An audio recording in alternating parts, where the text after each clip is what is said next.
victoria mancomunada de los cristianos sobre los almohades en la batalla de las Navas de Tolosa en el año 1212, en la que lucharon Alfonso VIII de Castilla, Pedro el Católico de Aragón y Sancho VII el Fuerte de Navarra, abrió el valle del Guadalquivir a castellanos y leoneses. Por el contrario, la derrota y muerte solo un año después de Pedro el Católico en Dreux supuso el abandono del sueño occitano de los condes de Barcelona, heredado ahora por la corona de Aragón, que se vio obligada a buscar su expansión por el Al-Ándalus levantino y el Mediterráneo. Esta batalla de las Navas de Tolosa puede considerarse una auténtica cruzada, en la que el único ausente fue Alfonso IX de León.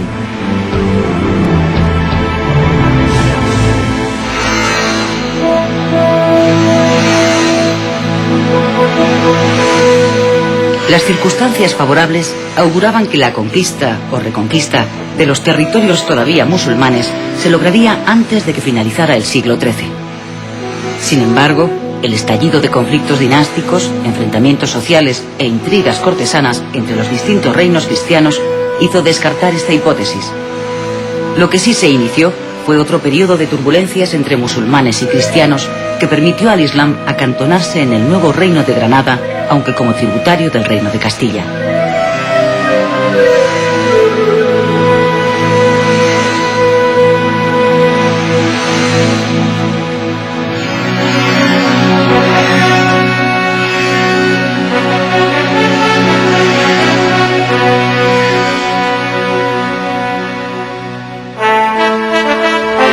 Fernando III el Santo logró reunir por herencia los reinos de Castilla y León. Circunstancias propicias, debido a la disgregación del Imperio almohade, le permitieron avanzar con sus tropas a través del valle del Guadalquivir y conquistar varias ciudades hasta entonces en poder musulmán. Sevilla sería tomada a finales de 1248. Pocos años después, también caerían en poder del rey castellano poblaciones como Jerez, Medina Sidonia o Arcos, que se convertirán en puntos estratégicos en la defensa de la nueva frontera con el reino de Granada, gobernado por la dinastía nazarí. En menos de 20 años, el reino de Castilla y León se había convertido en el más extenso y poblado de toda la península.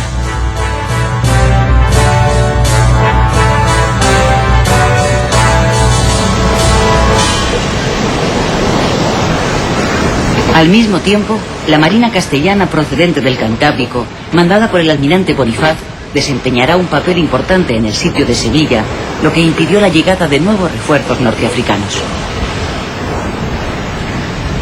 Se estaba consolidando un nuevo proyecto de raigambre marina muy importante para el futuro. Se iban a construir nuevas atarazanas en Barcelona, Sevilla, Cádiz o Palos, así como naves adaptadas a la diversidad climatológica y marítima. Naos, carracas, galeotes, carabelas o pinazas vascas.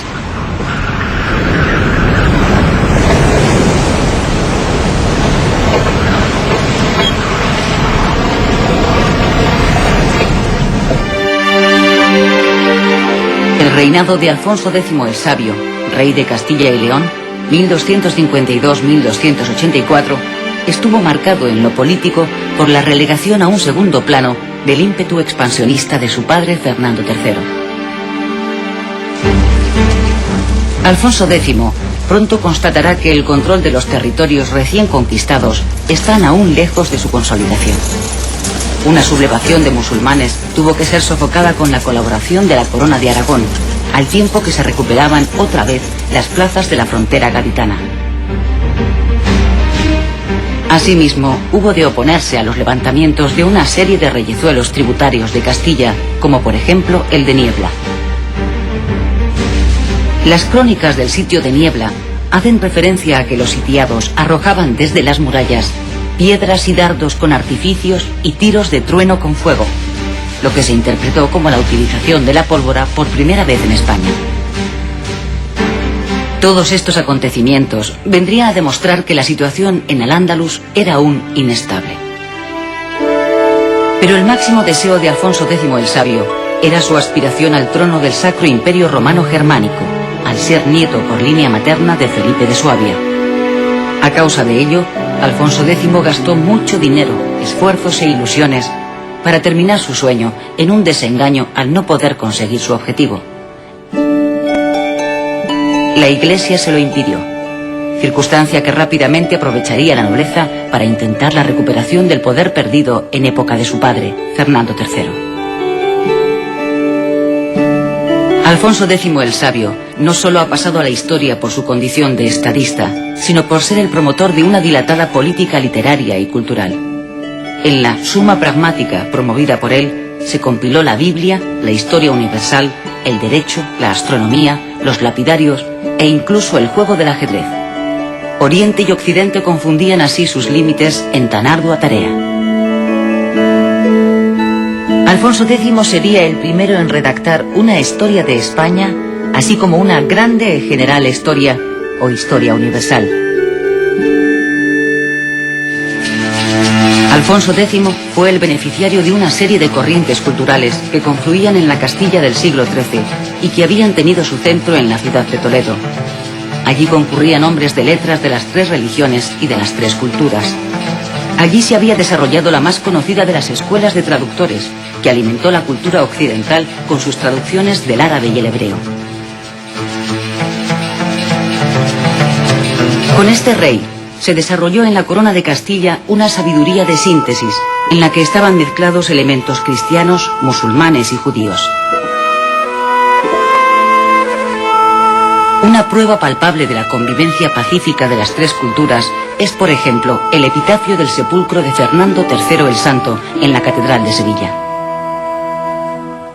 Está redactado en latín, castellano, árabe y hebreo, hecho sorprendente para el no familiarizado con las circunstancias en la Castilla del siglo XIII y durante el reinado de Alfonso X el Sabio, de las cuales son reflejo estos 4 epitafios.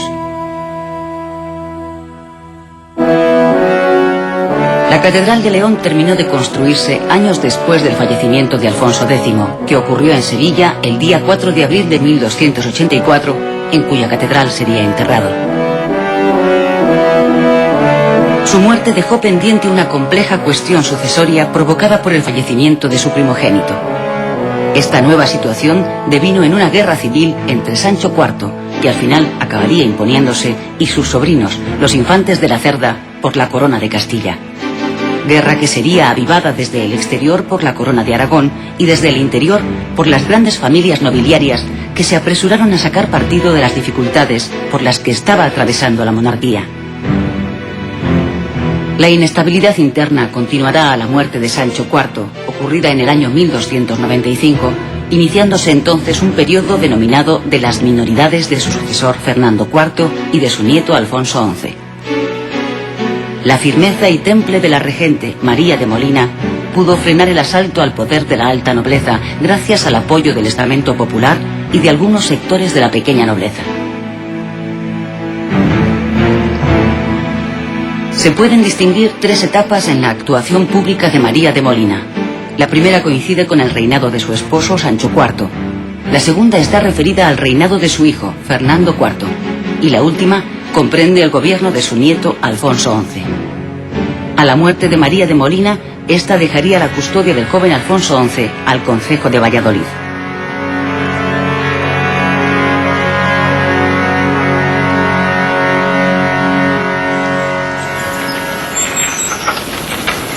Las conquistas realizadas por los cristianos a lo largo del siglo XII y XIII no habrían servido de nada si no se hubiese logrado simultáneamente atraer a pobladores del norte para ocupar las tierras. Esta previsión de salvaguardia se realizó a cambio de una serie de privilegios jurídicos a sus nuevos moradores que les compensara del riesgo de habitar unas tierras todavía inseguras. Los señores se vieron obligados a reforzar con lazos jurídicos el asentamiento de los campesinos a las nuevas tierras para impedir que pudieran abandonarla, lo que originó no solo una mejora de sus condiciones materiales, sino que evitaron un desplazamiento hacia el sur. En Cataluña, por ejemplo, se fijó en el siglo XIII la obligatoriedad de pagar un rescate o remensa por abandonar las tierras.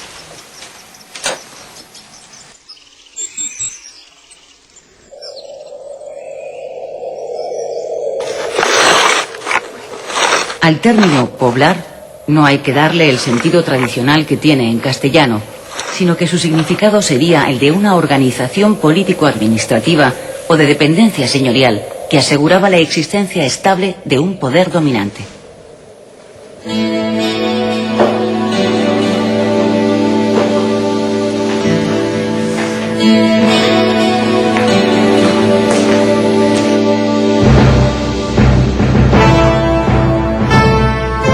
Más tarde, serán las órdenes militares las encargadas de coordinar la repoblación en ciertas áreas geográficas como Extremadura o La Mancha. En pleno siglo XIII se utilizó un nuevo sistema de repoblación basándose en los correspondientes repartos de tierras y propiedades entre todos los participantes, según su aportación a la campaña militar. Estas reparticiones afectaron, entre otras áreas, a las de Baleares, Valencia, Murcia o Andalucía.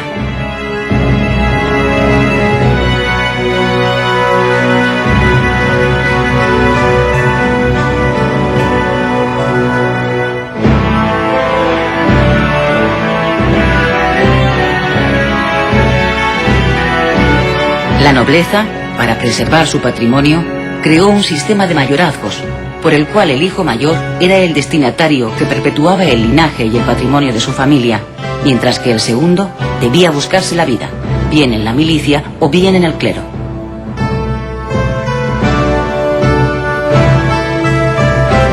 La influencia nobiliaria hizo que en Andalucía y en otras áreas del centro peninsular predominaran los grandes latifundios, cuyos propietarios serán los artífices de la repoblación de las ciudades. Lo cierto es que numerosos gallegos, asturianos, leoneses, cántabros, vascos, navarros, aragoneses, castellanos o catalanes se desplazaron hacia el sur en busca de propiedades, cierta libertad y una mejora de sus condiciones de vida.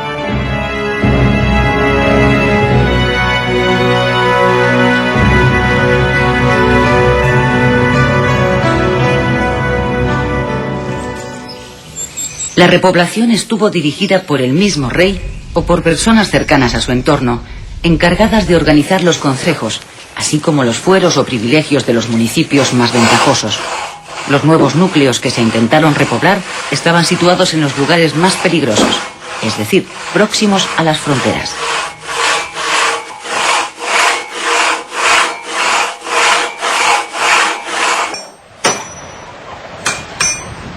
A partir de esta época, los núcleos urbanos surgidos junto al Camino de Santiago irán perdiendo una buena parte de su fuerza económica en favor de los nuevos burgos del sur, que suministrarán los productos necesarios para un comercio activo.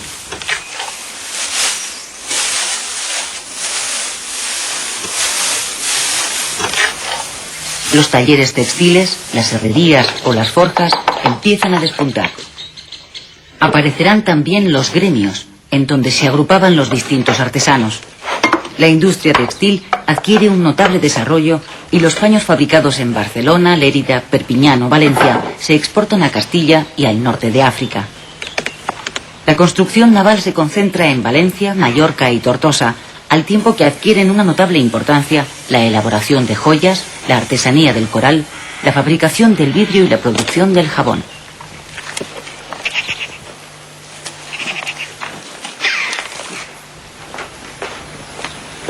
En Castilla y León, la ganadería adquirirá un papel hegemónico, debido a la insuficiencia demográfica y a las especiales condiciones que hacen que los pastores sean al mismo tiempo guerreros.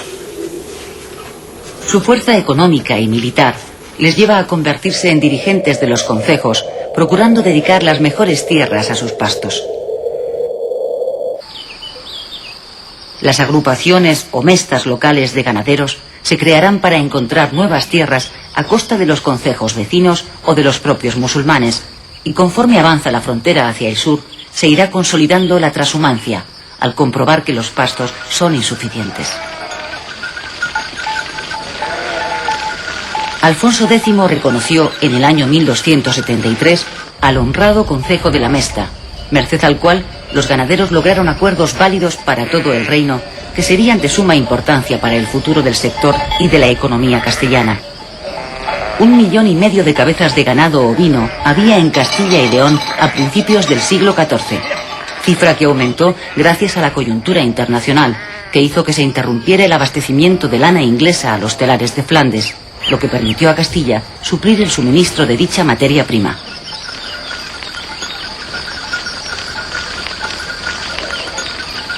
Si quiere, puede más añadir y enmendar si quisiere. Ande de mano en mano, cójalo quien pudiere. Durante los siglos IX al XII, la descomposición de la lengua latina dio paso a la aparición de las lenguas romances o románicas, que en la península fueron las más importantes: el mozárabe, el galaico portugués, el castellano y el catalán.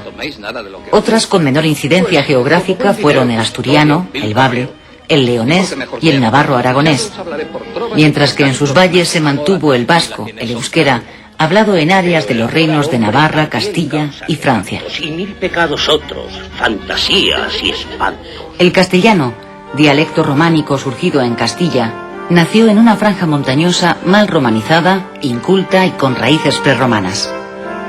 La modalidad idiomática navarro-aragonesa, hablada en el lugar en donde confluían tres reinos, Castilla, Navarra y Aragón, daría origen en el siglo X a los primeros documentos peninsulares en una lengua romance: las glosas emilianenses y las glosas silenses. Del año 1042 datan las primeras jarchas escritas en romance castellano, aunque con caracteres arábigos o hebreos. Estos primeros textos no se ajustaban a una única norma ortográfica. Sería a partir del Rey Sabio, quien publicó sus obras en castellano en vez de en latín, cuando se produjo una cierta uniformidad en todos los documentos. En la historia lingüística del castellano se pueden distinguir dos etapas. La primera, denominada romance, en donde las variedades se van homogeneizando en torno al habla de Burgos, primer centro de nivelación del idioma, y la segunda, llamada castellana, que comienza a partir de la magna obra de Alfonso X.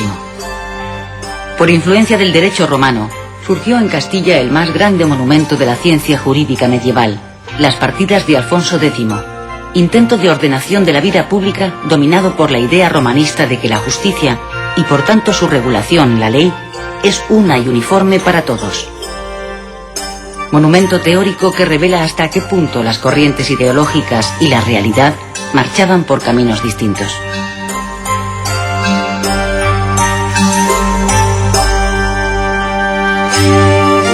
Al mismo tiempo, la lengua catalana se consolidará en las homilías de Orgañá y la lengua galaica portuguesa con la riberiña.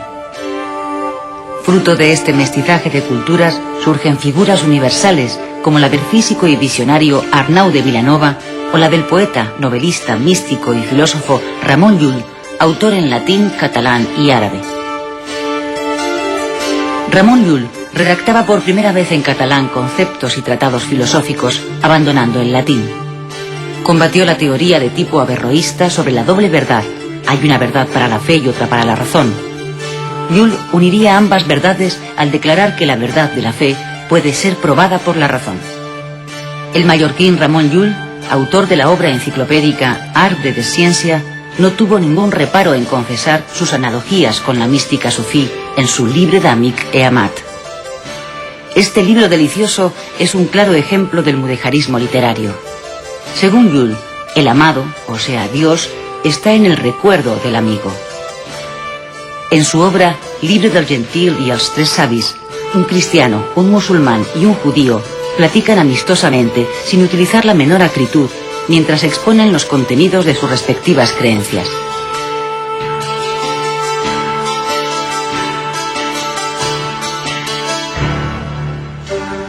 Mientras tanto, el gallego se convertía en la lengua poética por excelencia merced a las cantigas, ya que el castellano del siglo XIII no poseía aún la dimensión lírica necesaria. Antes, Gonzalo de Berceo había narrado los milagros de la Virgen en un tono emotivo, pero disolviendo su sentir íntimo en un relato objetivado. Gonzalo de Berceo fue el primer poeta castellano, a caballo entre los siglos XII y XIII. Alfonso X cultivará el castellano en su restante producción científica o literaria. El Rey Sabio no solo escribía en castellano, sino que además interpretaba todos los vocablos doctos que surgían en su obra. Por ejemplo, cavernas quiere decir cuevas, formándose así el primer diccionario español.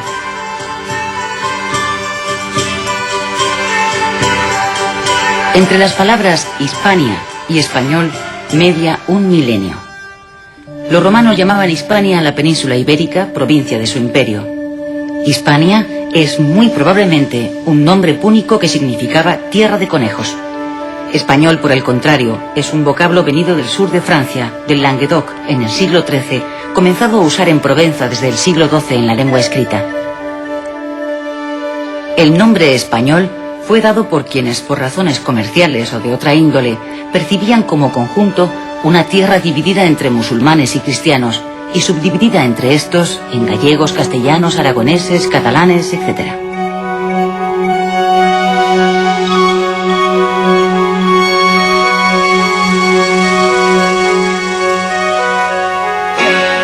Los avances castellanos coincidieron en el tiempo con el inicio de la expansión de la Corona de Aragón por el Levante y la conquista de Mallorca por parte de Jaime I.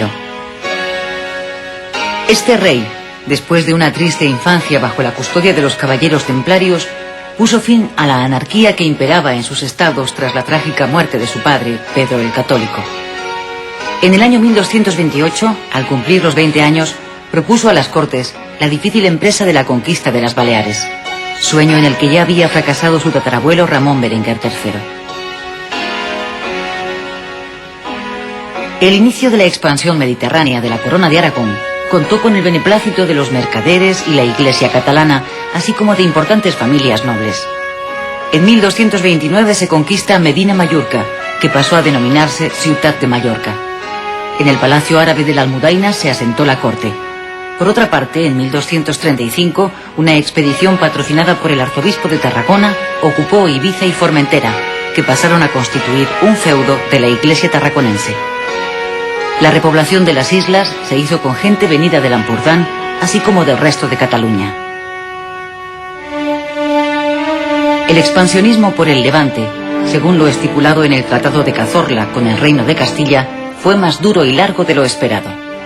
Se inició con la conquista de Ares y Morella, aprovechando las luchas internas que había en el reino musulmán de Valencia. Más tarde se ocupó Burriana y Peñíscola, y después de una interrupción de 4 años, se tomaría de manera definitiva Valencia en el año 1238.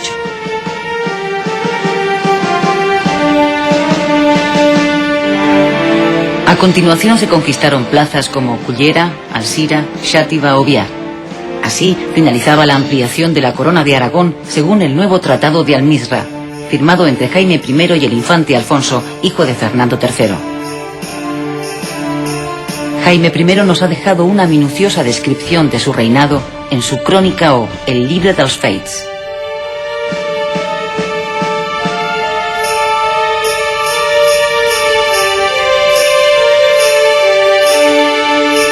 A causa de este nuevo convenio, Murcia quedó excluida de la conquista de la Corona de Aragón y el nuevo territorio del Reino de Valencia acabaría en la línea divisoria entre los ríos Júcar y Segura. Jaime I, a petición de su yerno Alfonso X de Castilla, intervino en la conquista de Murcia el año 1266, territorio que también sería repoblado por grupos venidos de Aragón y Cataluña.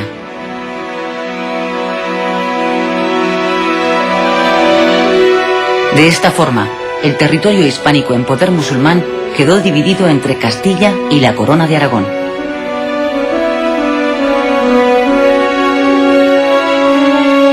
Don Jaime dio a su yerno Alfonso X este consejo. Si no podía mantener unida a él a toda la gente de su reino, que retuviera por lo menos a 2 clases, la iglesia y las villas y ciudades de su tierra, porque son gente que Dios ama más que a los caballeros. Los caballeros se sublevan contra el señorío más pronto que los otros, y contando con los eclesiásticos y con el pueblo, cabe destruir a los caballeros. El monasterio de Poblet, fundado por Ramón Berenguer IV, fue lugar de descanso de los reyes de Aragón y panteón real. Jaime I logró equilibrar el avance territorial de su corona al crear casi desde el mismo momento de su conquista los reinos de Mallorca y Valencia, con lo que evitó los enfrentamientos entre la nobleza aragonesa y comerciantes catalanes. Pero una vez más, en su testamento también primó el sentido familiar. Dividió su territorio entre sus 2 hijos varones. Al primogénito, Pedro el Grande, le dejó los reinos de Aragón, Valencia y el condado de Barcelona, lo que suponía una cierta hegemonía jurídica y de rango sobre su hermano menor. Este Jaime II heredaría el reino de Mallorca, el condado del Rosellón y otros territorios ultrapirenaicos, incluido el señorío de Montpellier. Su hijo primogénito, Pedro el Grande, 1276-1285, hombre de experiencia militar y política, hubo de aplacar a los nobles mediante la concesión de privilegios, en especial el privilegio general de 1283, para contar con ellos en sus campañas militares.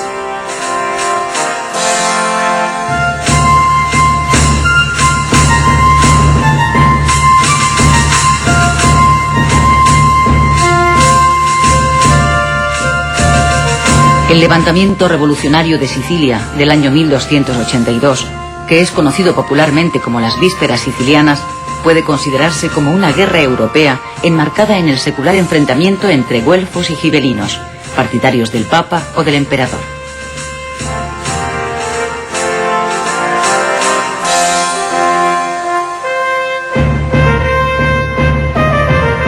Pedro el Grande, casado con Constanza de Sicilia, recogió la legitimidad frente a Carlos de Anjou, representante de los intereses del papado y del más puro espíritu güelfo.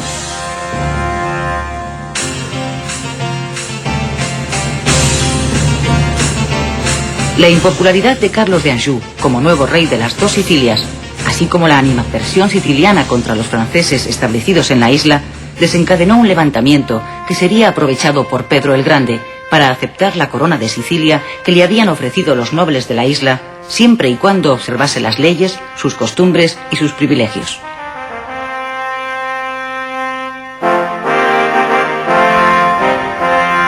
Pedro el Grande fue excomulgado por el Papa Martín IV, de origen francés. Pese a ello, las victorias por mar de la flota catalana, capitaneada por Roger de Lauria sobre los angevinos, así como la consolidación de sus posiciones gracias a las tropas almogávares y el triunfo sobre el rey de Francia en los Pirineos, le permitieron incorporar Sicilia a la corona de Aragón.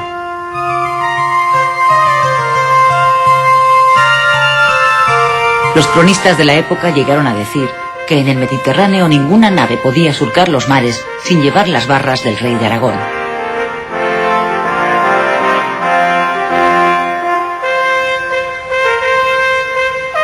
De esta manera, proseguía la expansión mediterránea por la llamada ruta diagonal de las islas, introduciendo a la corona de Aragón en los difíciles vericuetos de la política internacional, provocando la enemistad de un papado controlado por los franceses.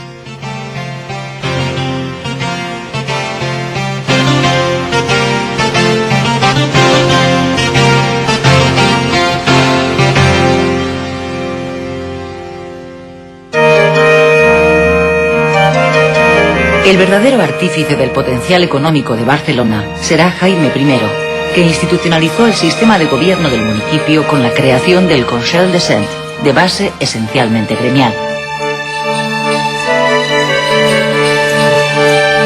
En todas las ciudades más importantes del Mediterráneo existía una colonia de mercaderes catalanes, mallorquines o valencianos que compraban oro, esclavos, incienso, dátiles, azúcar o pimienta. Se trata del sistema de consulados que en el caso de Barcelona se verá reflejado en el Libro de Consolat de Mar, en donde se compilará toda la jurisprudencia marítima de la época. El desarrollo de las actividades mercantiles necesitó también de la creación y posterior desarrollo de los mercados y las ferias, que en la península nunca se internacionalizaron como en la Champaña, pero que beneficiarían a ciudades como Valladolid, Sahagún, Cáceres, Murcia, Sevilla o Medina del Campo.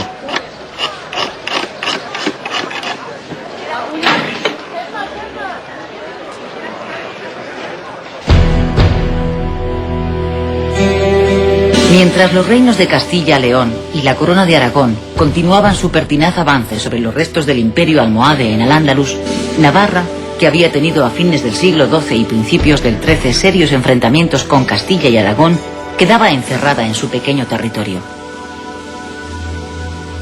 No por ello Navarra dejaría de colaborar en la batalla de las Navas de Tolosa con su rey al frente, Sancho VII el Fuerte, a pesar de las antiguas veleidades de este monarca con los almohades. La intervención victoriosa en las Navas de Tolosa proporcionó al rey navarro y a la monarquía de Navarra las cadenas de su escudo.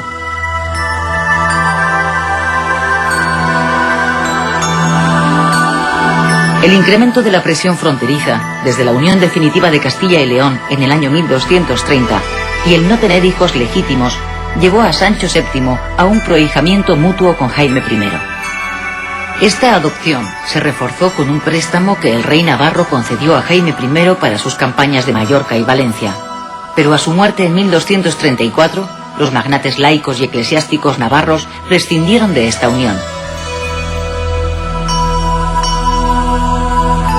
El trono navarro pasaría a Teobaldo de Champaña, sobrino de Sancho el Fuerte, como representante de la vía más legítima. Con la llegada de la Casa de Champaña se puso fin a 3 siglos de dinastía jimena, iniciándose en Navarra el gobierno de una serie de casas francesas que ocuparían dicho trono. La extinción de la Casa de Champaña supuso la entronización de las de los Capeto, convirtiéndose Navarra en una especie de reino satélite de Francia. La desvinculación directa de la corona de Francia se produjo en el año 1328, en que se instalará la dinastía de los Evreux, que reinará hasta principios del siglo XV.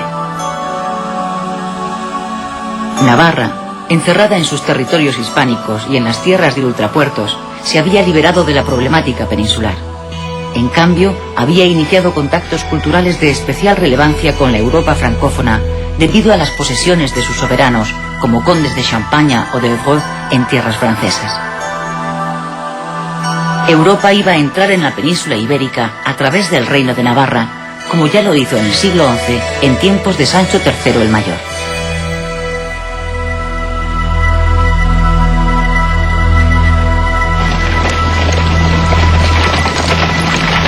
El espíritu tolerante, tanto de los monarcas cristianos como de los califas musulmanes, se quebró en la Baja Edad Media al unísono de los problemas internos y las desgracias de campesinos y menestrales. Las asonadas de tinte racista se dirigieron preferentemente contra la minoría judía, quizá por su opulencia y su especialización bancaria, mientras que los pobres agricultores musulmanes sorteaban mejor la anarquía. El declive político progresivo de Al-Ándalus, después de las sucesivas crisis de los almorávides, de las llamadas segundas taifas y del imperio almohade, se frenó en cierta manera con la creación del Reino de Granada por Muhammad I de la familia nazarí, reino tributario de Castilla a partir del año 1232. Este reino musulmán llegaría incluso a ayudar a Fernando III en las campañas militares contra Sevilla. Desde entonces, las relaciones entre Castilla y Granada estarían marcadas por la presencia en ambos reinos de fuerzas rebeldes que buscarán protección y ayuda en el campo contrario.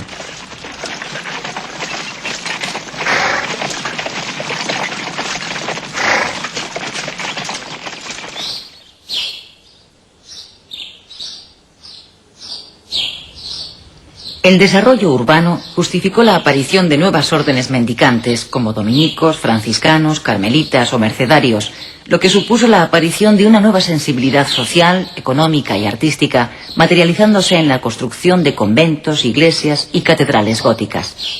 Los grandes linajes, las ciudades y la propia monarquía compitieron entre sí por las fundaciones religiosas que cambiaron el panorama urbano. El auge económico de Castilla, y en especial de sus ciudades ganaderas, posibilitará la construcción de grandes catedrales de transición del románico al gótico, como la de Ávila y Sigüenza, o góticas como las de León, Toledo, Burgos, Cuenca, Plasencia o Burgo de Osma.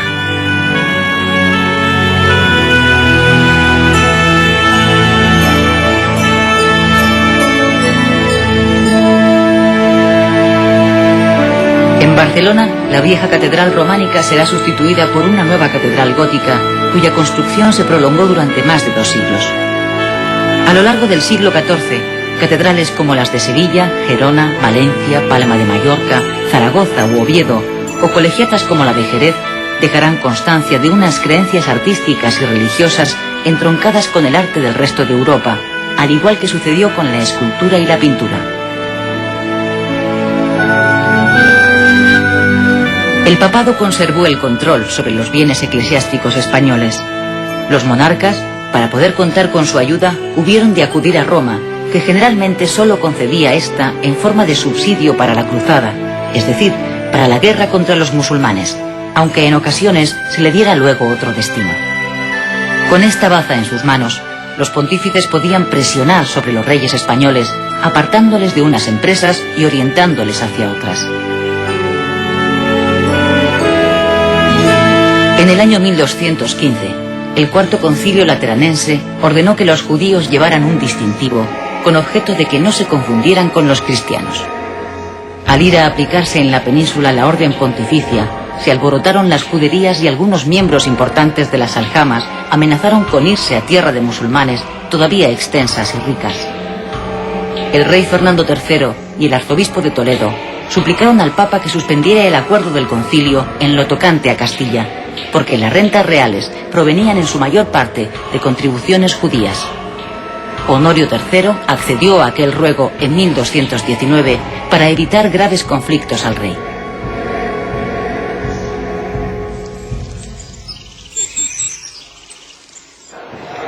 La organización patrimonial de la sociedad empezó a sufrir los primeros embates. A su lado, un nuevo poder político, de naturaleza gris, pero de terrible eficacia, la burocracia, comenzó a hacer su aparición en la historia occidental. El rey, como cabeza de la institución monárquica, era a su vez la personificación misma del Estado. Era el señor natural de todos los súbditos del país. La evolución institucional de los reinos cristianos a lo largo del siglo XIII será similar a lo que ocurrió en el resto de las monarquías occidentales.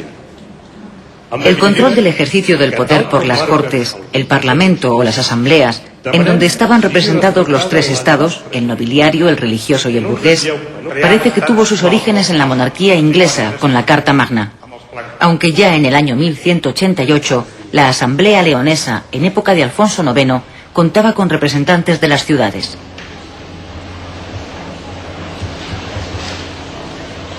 ¿Pero qué son las cortes medievales? En líneas generales, se las consideraba como las asambleas políticas que, bajo la presidencia del monarca, reunían a los tres estamentos de hombres libres en que se dividía la sociedad: la nobleza, el clero y el pueblo llano o estado llano.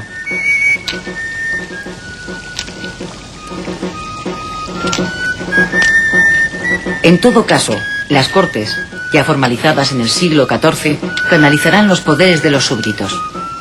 Los más importantes son la facultad legislativa, la concesión de tributos y la posibilidad de pedir cuentas al rey mediante la presentación de agravios o contrafueros.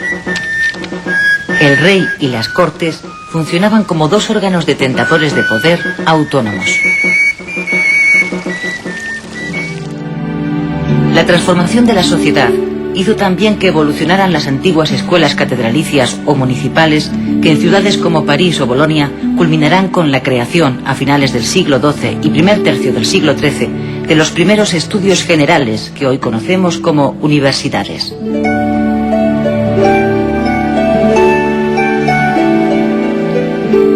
En la península ibérica, el primer centro de alta cultura de una escuela catedralicia capaz de atraer estudiantes de otros lugares sería el de Palencia, que fue confirmado como estudio general por Alfonso VIII en el año 1212.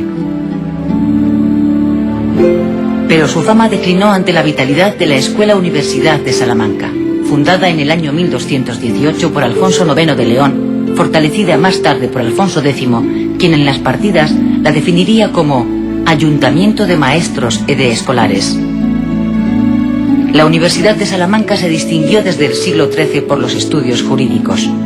A imitación de la de París, a esta universidad se la dotó de distintas cátedras que impartían docencia en materias como arte, gramática, lógica, retórica, aritmética, geometría, música, astronomía o derecho. A partir de entonces, este fenómeno se extenderá fundándose otras universidades como las de Valladolid, Lisboa, después trasladada a Coimbra y Lleida.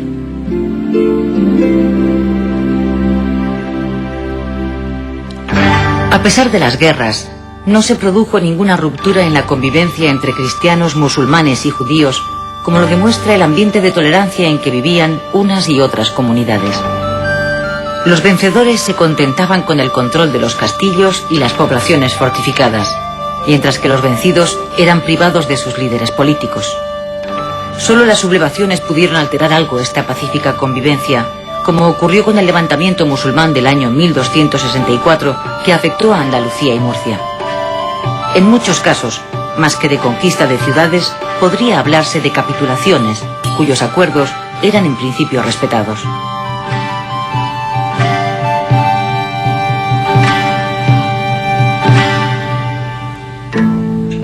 Las comunidades judías y mudéjares vivían en zonas especiales, aljamas y morerías, que tenían su organización y autoridades propias. No obstante, a lo largo del siglo XIV irían empeorando las condiciones sociales de los mudéjares y judíos en los distintos reinos cristianos. Rasgo peculiarísimo de la judería española eran sus tribunales autónomos. Cuando el famoso rabí Aser llegó de Alemania, no pudo ocultar su asombro. Cuando llegué aquí, pregunté sorprendido en virtud de qué derecho podían hoy los judíos condenar a nadie a muerte sin un Sanedrim. En ninguno de los países que conozco, excepto aquí en España, se ven causas de pena capital en los tribunales judíos. El florecimiento de la prosa castellana en el siglo XIII es solidario del uso del castellano como lengua ritual para los judíos juntamente con el hebreo. El castellano comenzó a servir de instrumento de alta cultura gracias a los judíos que rodeaban a Alfonso X. 2 siglos más tarde, la situación sigue siendo la misma, pues son los judíos y no los cristianos quienes usan la lengua vulgar para el comentario de las escrituras, la prosa filosófica y los estudios astronómicos.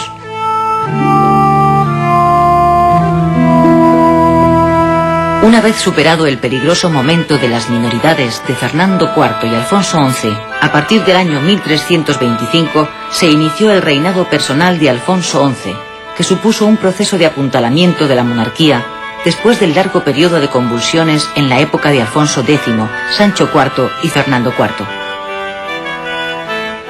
Con Sancho IV se inició un periodo de indisciplina y trastornos sociales que no terminó hasta que los reyes católicos impusieron su unidad.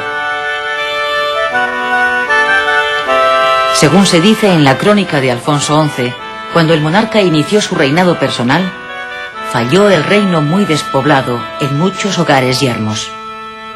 Porque en los reinos de nuestro senorio han medidas e pesos de partidos, por lo cual los que venden o compran reciben muchos engaños e daños.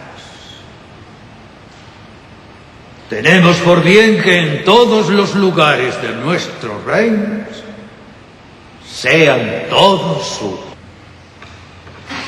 Ante las numerosas peticiones de reducción de impuestos, el joven rey procedió con gran energía a neutralizar el poder de los nobles. Asimismo, Alfonso XI dio pasos importantes para la centralización del poder en las Cortes de 1348, incrementando la fiscalización de la amplia autonomía de que gozaban los municipios castellanos. El rey Alfonso XI era non muy grande de cuerpo, mas de buen talante, et de buena fuerza, et rubio, et blanco, et venturoso en guerras. La palabra de él era bien castellana, et non dudaba en lo que había de decir.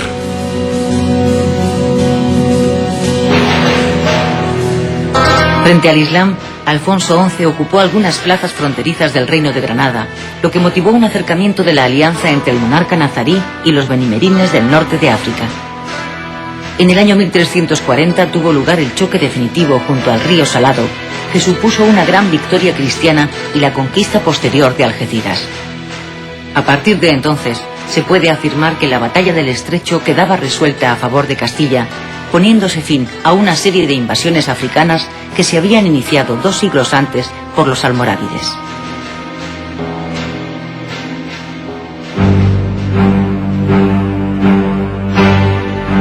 Pero la peste, el azote de aquellos tiempos, lo arrebató prematuramente mientras sitiaba a Algeciras, y Castilla quedó dividida entre 2 ramas enemigas de una misma familia que solo con sangre pudieron nivelar sus odios.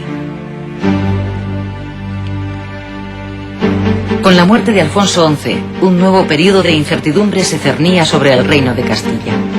La vida amorosa irregular que llevó Alfonso XI por su pasión desmedida con Leonor de Guzmán, instalada en un palacio de Sevilla, dio su primer fruto en Enrique de Trastámara, futuro rey iniciador de una nueva dinastía.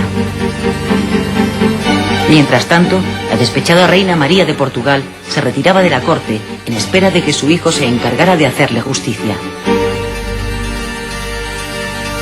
Pedro, el hijo legítimo, heredó la corona, y unos le llamaron el Cruel, mientras otros, el pueblo en pugna con la nobleza, prefirieron el título de justiciero. El monasterio de Santes Creus en Tarragona se fundó en el año 1150 por la familia Moncada. En el año 1285, a la muerte de Pedro el Grande, después de la incorporación de Sicilia a la corona de Aragón, esta quedaba fragmentada en 3 reinos. El gobernado por la rama mayor de la dinastía y los de Mallorca y Sicilia, gobernados también por miembros de la misma familia. Debido a las dificultades internas de Castilla, Jaime II el Justo logró incorporar al reino de Valencia las ciudades de Alicante, Orihuela, Elche y Guardamar, al tiempo que abandonó la idea de ocupar el reino de Murcia. También ejerció un papel hegemónico en el Mediterráneo, solucionó el contencioso con los Anjou, rescató de la ocupación francesa el Valle de Arán y vinculó a la Casa de Barcelona los condados de Urgell y Ampurias. Todo ello mientras aplacaba las reticencias del papado e iniciaba una política de penetración económica en el Magreb más oriental gracias al acuerdo con Castilla sobre el reparto de influencias en el norte de África. La supresión por el papado de la Orden de los Templarios le permitió, con los bienes de aquella, crear en el año 1317 la Orden Militar de Montesa para defender la frontera valenciana. Será el momento en que, una vez asegurado el dominio de Sicilia, las tropas almogávares emprendan la aventura de Oriente al servicio del Imperio bizantino contra los turcos. El cronista Ramón de Muntaner ha descrito esta campaña con precisión, en donde se entremezcla la brutalidad, la traición y el heroísmo que harán que la llamada Gran Compañía Catalana, tras el asesinato de su caudillo, Roger de Flor, por los bizantinos, se apodere de los ducados de Atenas y Neopatria en lo que se llamó Venganza Catalana.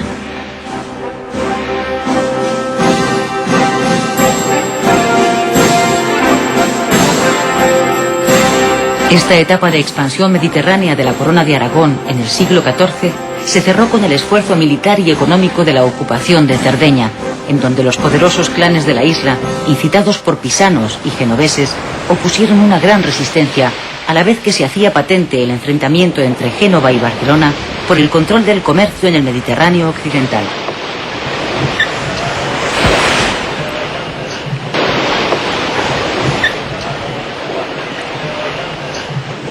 Después del corto reinado de Alfonso el Benigno, su hijo Pedro el Ceremonioso accederá al trono de la corona de Aragón en el año 1336, iniciándose un largo reinado de 51 años en el que las luchas internas, la peste negra, las reiteradas guerras con Castilla y Génova marcarán una larga etapa de esfuerzos titánicos y crisis premonitorias. Cuando solo habían transcurrido 12 años de la subida al trono de Pedro el Ceremonioso de Aragón, y faltaban 2 para la muerte de Alfonso XI de Castilla, la península ibérica, en especial los territorios de la corona de Aragón, se vieron afectados por la peste negra, que en muchas ciudades diezmó la población.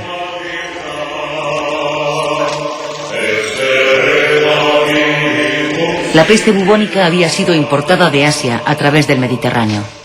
Antes, las malas cosechas habían roto las leyes estadísticas, esquilmando el campo y castigando con el hambre a las clases populares, muy afligidas ya en sus bolsillos por la presión fiscal.